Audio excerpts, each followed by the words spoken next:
हरियाणा की ओवरऑल जो स्थिति अभी देखने को मिल रही है, थोड़ा-सा अगर इसको एनालाइज़ करें, तो उस हिसाब से देखें तो आपको लगता है गौरव जी कि अ, जो उम्मीद की थी बीजेपी ने, उससे बेहतर परिणाम फिलहाल के तौर पर देखने को मिल रहे हैं या फिर आप अभी भी वेट करना चाहेंगे अपने हिसाब से कि कांग्रेस शायद यहाँ से कमबैक करे?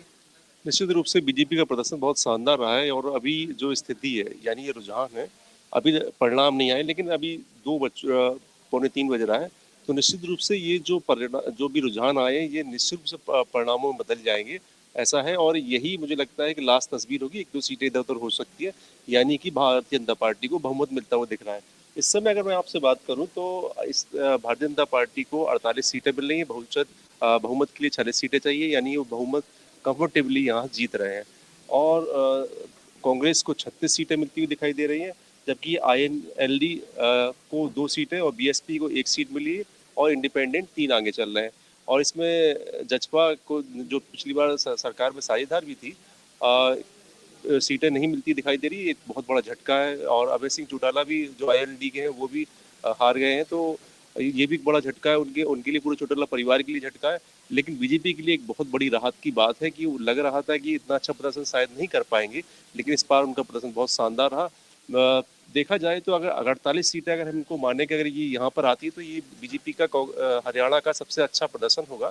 2014 में उनके पास 46 सीटें आई थी और इस बार 48 सीटें आ रही, तो ये एक बेहतरीन प्रदर्शन है। और जिस तरह से भारतीय जनता पार्टी के बारे में हम एग्जिट पोल भी देख रहे थे, एग्जिट पोल में भी कांग्रेस को पूरी बढ़त मिल रही थी, लग रहा था वो जीत रहे हैं, लेकिन यहाँ पर जीतते हुए कहीं जीत नहीं पाई और इसके लिए कांग्रेस को आत्ममंथन करना होगा।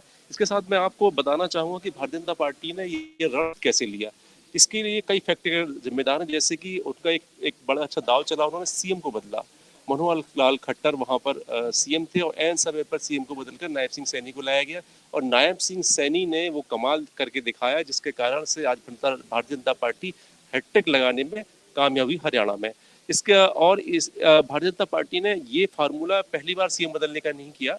गुजरात में भी यही फार्मूला अपनाया था, उत्तराखंड में भी यही फार्मूला अपनाया था, त्रिपुरा में भी यही फार्मूला अपनाया था और उनका ये फार्मूला सक्सेसफुल रहा और भारतीय जनता पार्टी अपनी सत्ता को रिपीट करने में कामयाब रही। हालांकि मैं यहाँ पर बताना चाहूंगा कि कर्नाटका में उनका ये फार्मूला फेल हो गया था और वो सत्ता नहीं पा सके थे। इसके साथ और भी 4-5 फैक्टर और हैं जिसके कारण से भारतीय जनता पार्टी में आपको क्विक बता देता हूँ कि क्यों भारतीय जनता पार्टी को इतनी अच्छी सफलता प्राप्त हुई।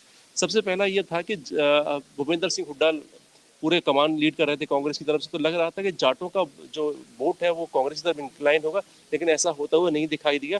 हमें जो अभी तक जो स्थिति है उसके बारे में बता रहा हूँ कि 20 सीटें जाट बहुल थी, जिसमें से 10 सीटें भारतीय जनता पार्टी को मिल रही हैं, तो इसका मतलब उन्होंने बहुत अच्छा प्रदर्शन किया। इसके साथ आपको और एक इंटरेस्टिंग बात बताऊं कि दलितों के क्षेत्रों में भी भारतीय जनता पार्टी का बहुत बढ़िया प्रदर्शन रहा। 25 सीटें थी जो दलित सीटें थी, उनमें 16 पर भारतीय जनता पार्टी रुझानों में आगे है। अभी हालांकि ये पूरी तरह रिजल्ट नहीं है, लेकिन अभी जो स्थिति है उसके अनुसार ये है कि भारतीय जनता पार्टी दलित बहुल क्षेत्रों में बहुत बढ़िया प्रदर्शन कर रही है। और इसका OBC factor Bharatiya Janata party का एक बहुत बड़ा फैक्टर है, वो ओबीसी पर खास तौर पर जोर देते हैं। प्रधानमंत्री खुद भी ओबीसी समुदाय से आते हैं। इसके साथ ही ओबीसी कार्ड लगातार भारतीय जनता पार्टी आगे करती है और ओबीसी का उन्हें फायदा मिला और इसका आपको देख सकते हैं कि ट्रांसलेट होता हुआ दिख रहा है। और अभी जो स्थिति है वो 48 सीटें भारतीय जनता पार्टी को मिल रही है, उसका एक कारण सबसे बड़ा यही है।